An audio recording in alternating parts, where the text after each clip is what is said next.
Today we got something exciting that we're going to beginning to go over. It's going to be a long process, but basically what we're going to do is swap an LS engine over here.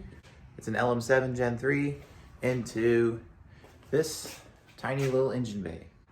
So one of the first things that you want to do is make sure that your car is neutral. I'm going to have to pull this car out, give it a good clean in the driveway, put it back in, move it around so that I can take the engine out, put the other engine in. So there's going to be a lot of moving for this. It's really hard to take the drive shaft out if you have it in park.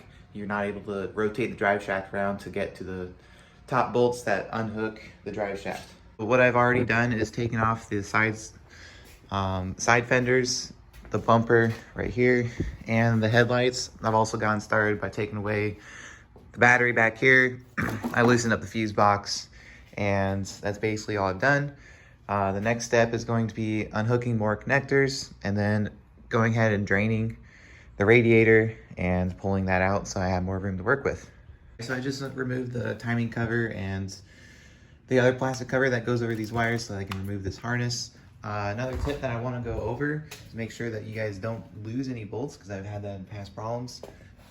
Make sure you just have a good arrangement and sorting. All right, here's what I've gotten to so far. So I've been able to disconnect the alternator. That's a regular plug like that, and then a eyelet that goes to the other side right there.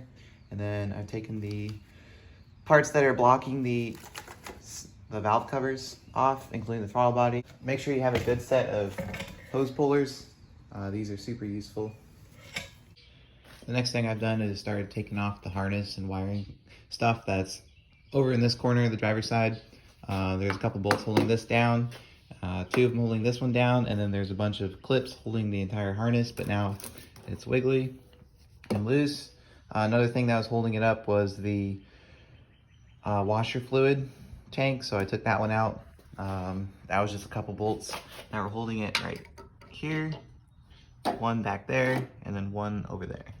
This harness that comes from here through here goes down through this tiny little hole and goes to a bunch of components down there. I'm assuming knock sensor and a couple other things. So that's going to be the biggest struggle for me, is getting this part of the harness out. The next thing I've gone ahead and done is removed these connectors from the ECU box.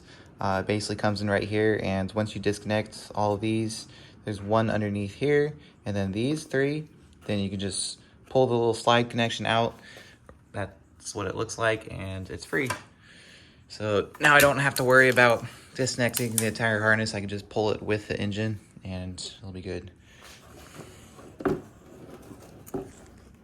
I got the radiator out. It wasn't attached on the bottoms, but something that was interesting that I didn't know until I pulled it, these are transmission coolant lines that go into the radiator. So that's pretty interesting.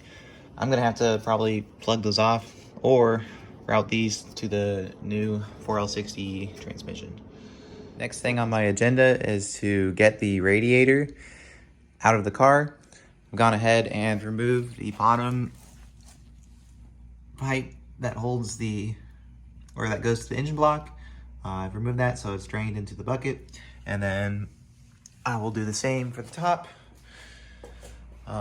This is going to be standing coolant in here. I'm going to have to get that out when I pull the radiator out, but there's a couple other bolts right here and here. Next thing on the agenda was taking apart the power steering connections that go to the power steering cooler.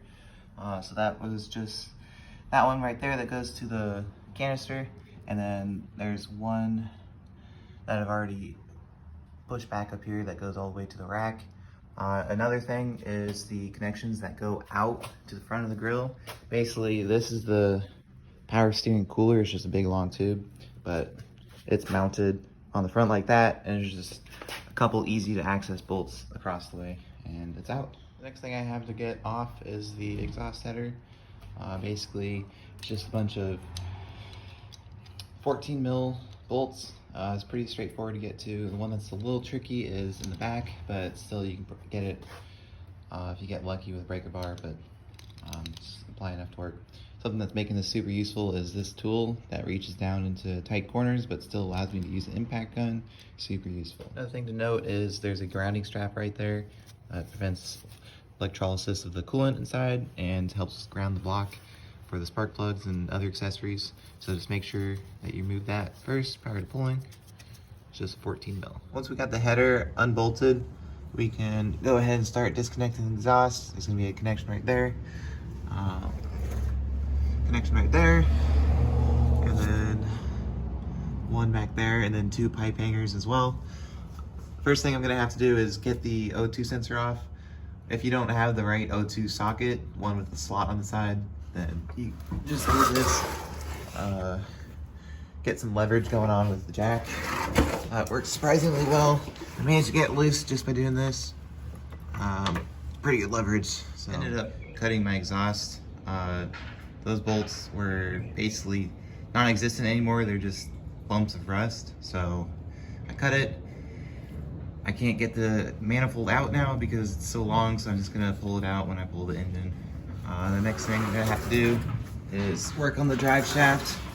Something that was hard was getting these pipe hangers off, but with the right leverage you can get it. There's gonna be 14 mils all the way around. A key trick for this one is to put your handbrake on and then loosen the bottom too, and then take off your handbrake, rotate it about 180 degrees, and then put your handbrake on again. You can get to the top too as well. Another option is the disconnect right there. I will have to get those 2 bolts as well. I believe they're 14 mils, and then the whole drive shaft should pull out. There's gonna be an issue when you pull this out. There's most likely gonna be transmission fluid coming out the end, so just get ready with a bucket or a plastic bag to cover that up. Drive shaft is out. There wasn't any leakage, luckily, out the back. I did have a bucket just in case, but these 4 bolts back here were very difficult. I had to use a breaker bar, the ones that hold the drive shaft to the differential. But I got them off using the technique that I was talking about earlier, and it wasn't too bad. I went ahead and drained the automatic transmission fluid, and then now what I'm gonna do is loosen the engine mounts and then get a jack underneath the transmission, unbolt it, the transmission mount, and sled it down to make sure that I have clearance with all the things that are on top of it. Another thing that you have to do is disconnect the parking lever that's connected right there. Got the transmission mount unhooked, I got the jack holding it up. I've lowered it just a little bit to get to the top of it, make sure there's nothing up there, and then I've gone ahead and attached the lift. For the lift, I've chosen some exhaust header studs and bolts, and then over here, my only choice was really the intake. I wasn't trying to do the intake, but I could not find anything else. If you guys find anything, let me know. I'm sure there is a better way. That would be the fuel rail, so that wouldn't work. I'm not really sure.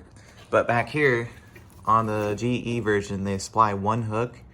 It's pretty convenient, so I've gone ahead and just wrapped around the chain and then put a bolt through it to hold it up. And it should be good.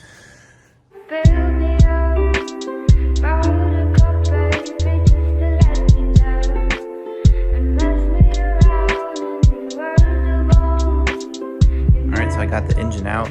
It's time to start working on dissecting that one and breaking it down, getting all the things out that I need to hot wash it. Just make sure it's freshened up before it goes into the empty engine bay.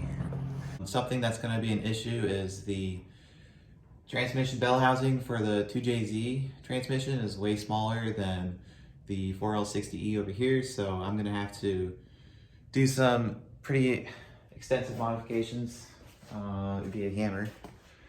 As you can see, it's pretty tight right here. This thing is going to have to go probably the other side as well. I don't know if I'm going to have to beat this in or cut it out. I'm not sure.